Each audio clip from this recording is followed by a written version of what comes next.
இனி விரிவான செய்திகள். தோட்ட தொழிலாளர்களின் சம்பள பேச்சுவார்த்தை தொடர்பில் இன்று இறுதி தீர்மானத்தை எட்ட முடியும் என தொழில் அமைச்சு அறிவித்துள்ளது. 25 அரசு நிறுவனங்களினால் கணக்காய்வு அறிக்கை இதுவரை சமர்ப்பிக்கப்படவில்லை என கணக்காய்வாளர் திணைக்களம் தெரிவித்துள்ளது.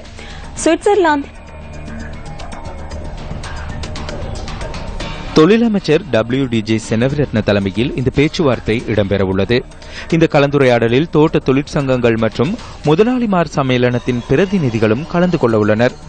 தோட்ட தொழிலாளர்களின் சம்பள பேச்சுவார்த்தை தொடர்பில் இன்று இறுதி தீர்மானத்தை எட்ட முடியும் என தொழிலமைச்சர் WDJ செனவிரத்ன தெரிவித்துள்ளார். எனினும் நாளொன்றுக்கு 1000 ரூபாய் சம்பள உயர்வு பெற்றுக் கொடுக்கும் வரை தங்களின் போராட்டம் தொடரும் என தோட்ட தொழிற்சங்கங்கள் குறிப்பிட்டுள்ளன.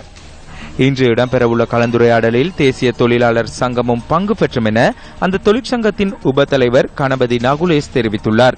இதனிடையே தோட்ட தொழிலாளர்களின் சம்பள உயர்வு தொடர்பில் முதலாளிமார் சம்மேளனத்திடம் நியூஸ் ஃபர்ஸ்ட் வினவியது.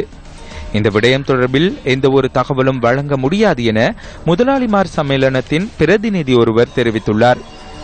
சம்பளத்தை அதிகரிக்குமாறு கோரி கடந்த ஒரு வாரத்திற்கு மேலாக மலையகத்தின் பல பெருந்தோட்டங்களை சேர்ந்த தொழிலாளர்கள் எதிர்ப்பு ஆர்ப்பாட்டங்களில் ஈடுபட்டு வருகின்றனர்.